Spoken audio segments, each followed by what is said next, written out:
Where now you do medical blood testing for Mahala in our country. You know, we pay tax. Is Zimbabwe paying South African government for your healthcare? Sorry. Mnangagwa is not paying. Hello my lovely people, welcome to my YouTube channel. Kusangana kwatiri kuita zvakare pano paGibbs Diary TV. Kana uri munyowani pathis channel uchingosubscribe wobaya the notification bell kuitira patinouploada zvinyowani wosanganawo nazvo. Pano tinouya nemaupdate akasiyana siyana anoitika munyika yedu muno yeZimbabwe nemumastreets esocial media. Tisi tine nyaya dzinopisa, komenda, olaika, oshare. Zvinotibatsira kuti video redu rifambe.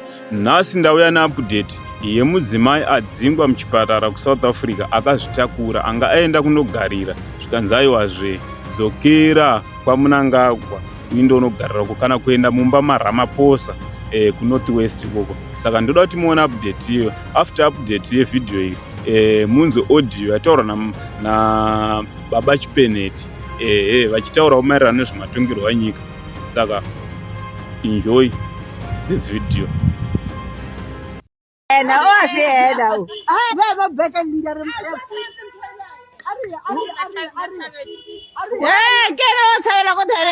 are you running to the toilet, my sister?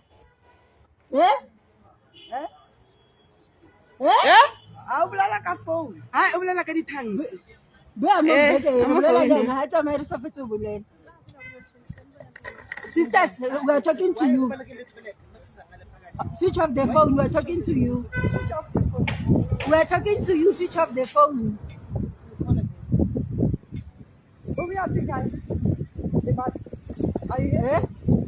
Can you come closer? Come closer. We don't want to shout. The ambulances are passing there. We don't want to disturb. South Africa is for the baby makers. You always come to South Africa to make babies. Why? Why did you run away? You make babies. Why? Sister, when you were checking in the ward, when you ran away? In the toilet. Why? Why? Even now, she ran again. She said, I'm coming, I'm going to the bathroom. She's gone. Now, Why you can we have our You think we are medication? playing? Can we have our medication? The one they gave? You did what? There's no way they don't give you. What were you doing inside there? Vitamins that you get. They helped you We again. know. that's already mad. You had blood. Where did you take them to? Because since you went to the So you toilet, didn't get had any blood. medication, folic acid medication, nothing. And then how much is the blood test? Did you pay? How much? You pay is the blood. You know it's how much? You know it's how much? Just for 7. No, the blood test that you took. I'm asking 7. And some of the questions that I okay. You know how much for blood test? To take blood test, it's more than 10,000 something here in South Africa. Go to the private clinic or any doctor. Where now you do medical blood testing for Mahala in our country. You know, we pay tax. Is Zimbabwe paying South African government for your healthcare? Sorry. Mnangagwa is not paying Or by anything. South African by Association of Black? I even like brothers to sisters. That's not looking anymore. That's black. Because Lebanon, they don't even Yes. and they are regular. Oh, you know what happened? Go. Can you go and fix your problem with Mnangagwa? Go to Zimbabwe. You don't want it anymore. So start making arrangements. Not in Let me say this. Now, today, when you get home, start making arrangements for where are you going to get that baby from? Where are you going to deliver that baby? Because here you are not coming. Pretoria West, you are not coming. In our government, We don't want you anymore.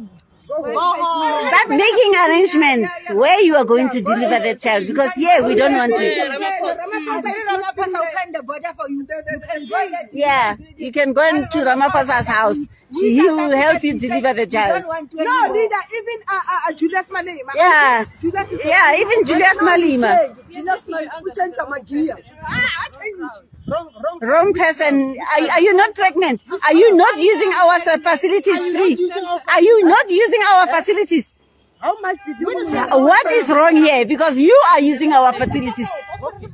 You are using our. You came with a bag to give birth. You are using our facilities. So we are not talking to a wrong person. We are talking to the right person. You must go back to your country. You came here to give birth. We don't want you anymore. Yes. Yes. So you can't say you are talking to the wrong person. Which one? Yes, I mean, we are in the wrong.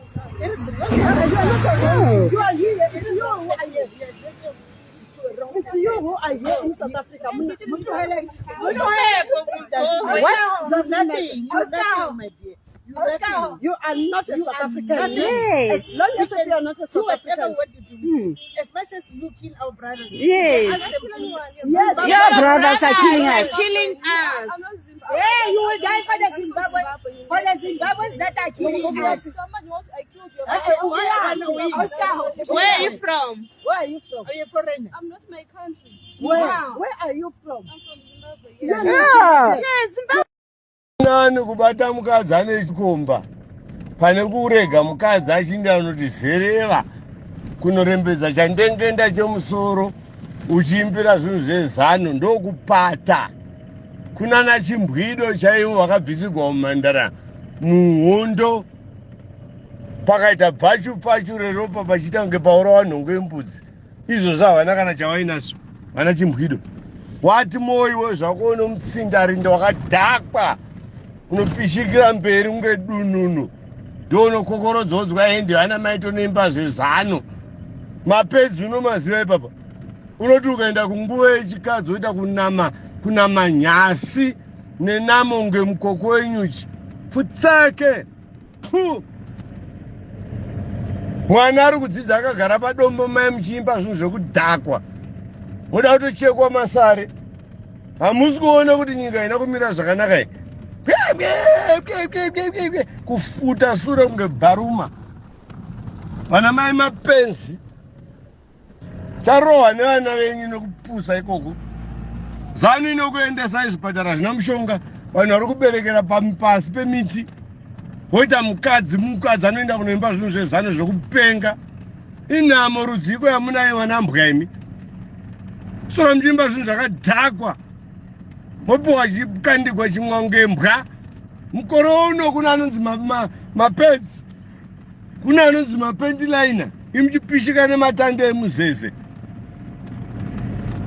ini ndivengei zvenyu kana muchida nevarume venyu taikeji mechi timborovana zvituta kona uri mukadzi une vana uchizvara uchine chibereko chine mafuta mukati uchinogona kubata mimba ira zvamwana uchiinda kunoimba pamusangano wezano uri imbwa wosiyira vana nhamo nengozi ezvinokona umwe vari kuchajwa mombe 24 vakapara ngozi vaya vezano vana vavo vari kudzidza kuiro ochifuta bhurugo kuimba uchitsvikidza mukongo chidzororo kona uchiinda kunoimba pamusangano wezano uri benzi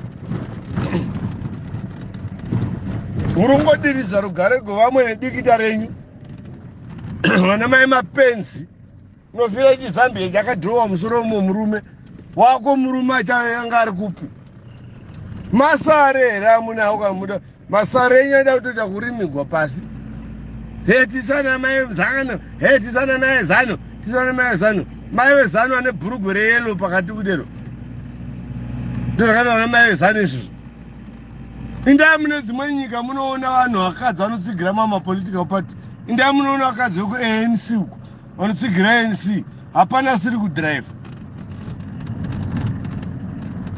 hapana siri kudhiraivha vakadzi vanotsigira ANC imwe vanotsigira zano vakadzi vanoimba dziyo dzezano pamusangano nemazano munopishikira mberi unge matununu kuhoro kwenyu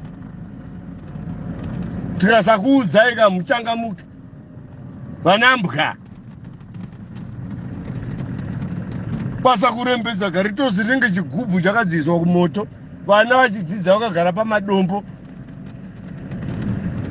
shit